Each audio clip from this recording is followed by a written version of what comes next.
Hey, good people, you've heard that the voice is the most important vote of our lifetime, and you've also heard that if you're not Aboriginal, it doesn't affect you, so you should just vote yes. So, will it pass? And if it does, what will it change? I was asked 3 questions by one of my subscribers. They wanted to know, is it all old, racist white men who are voting no? Or is this a straw man designed to vilify and criticize? And it's actually a varied demographic of people that don't want this to pass. What is the voice actually going to change, and what things are outside of its scope of interest? And finally, what does the rest of the world think about this? There's been a lot of celebrity endorsements, but what do regular people that have no fan base to please, what do they actually think about it? Jason Momoa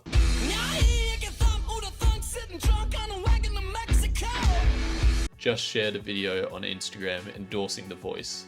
The ad looks well produced, but Jason Momoa has said he wouldn't even pick up a weight unless they were paying him to do so. I don't touch a weight unless they're paying me to do it. So was he paid for this? I doubt it. I also doubt that he runs his own Instagram account. In fact, I'm quite confident that he pays someone to manage all of his social media accounts. And that person will upload things that are in his best interest so that he can stay popular and get roles for movies. People in the UK are saying,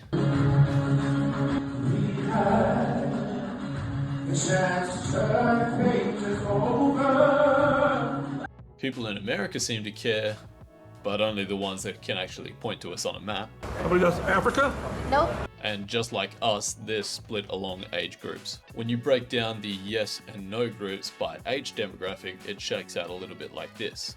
But are older people just naturally more racist? Twitter, or X, would lead me to believe not. There is a ton of old people virtue signaling and actively letting people know that they don't fit that stereotype. Here's Aboriginal people who are voting no. But yet here we are today, showing you that we don't agree. That should be enough for you to make a decision. And this is footage that I took from a Yes campaign 3 weeks ago. There was about 40 people in that room, including the organisers, and I was the youngest one there, apart from a baby. But he didn't have a choice. I wonder what his Australia would look like at age 30 if The Voice comes to pass. Will representations to Parliament include ones about climate change? The climate affects everyone.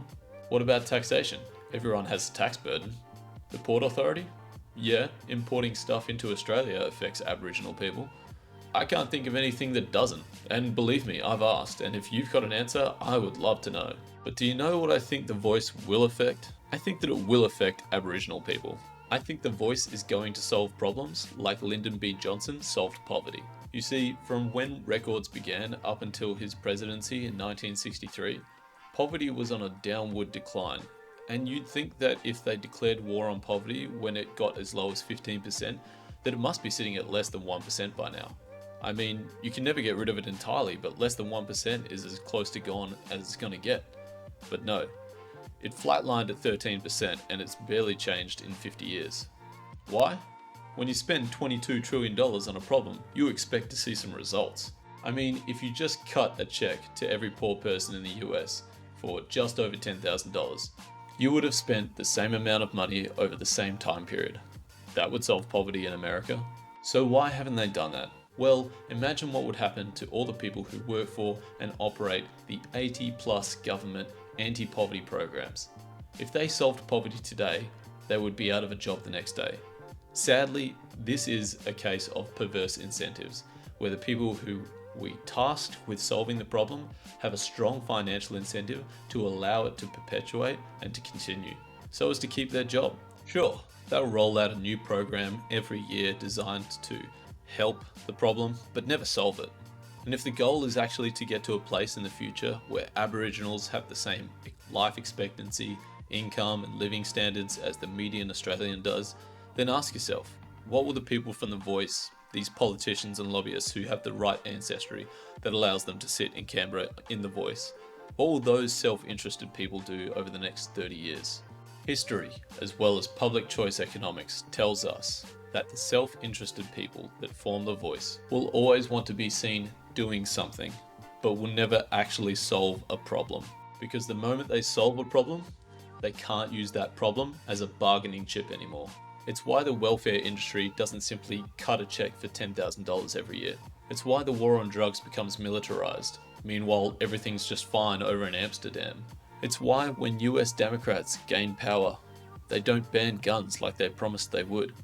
Because, among other reasons, if they solve that problem, they know they won't be able to use it as a bargaining chip at the next election to rile up support. This is a well-studied but little-known area of economics called public choice economics. And sadly, we can use it to predict that if the voice passes, the gap will never truly be closed.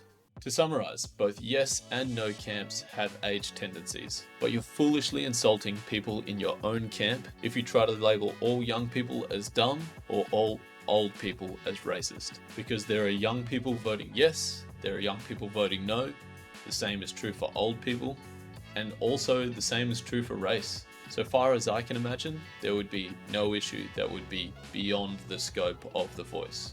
And other countries don't know and don't care about our referendum. Australia is not that important and they've got their own shit to worry about. If you want to know more about The Voice, check out my other videos. Subscribe and I'll keep you up to date with all the latest policies that are coming out of Parliament. And please, don't lose friends over this. Politicians already take enough from you. Remember, you were born free.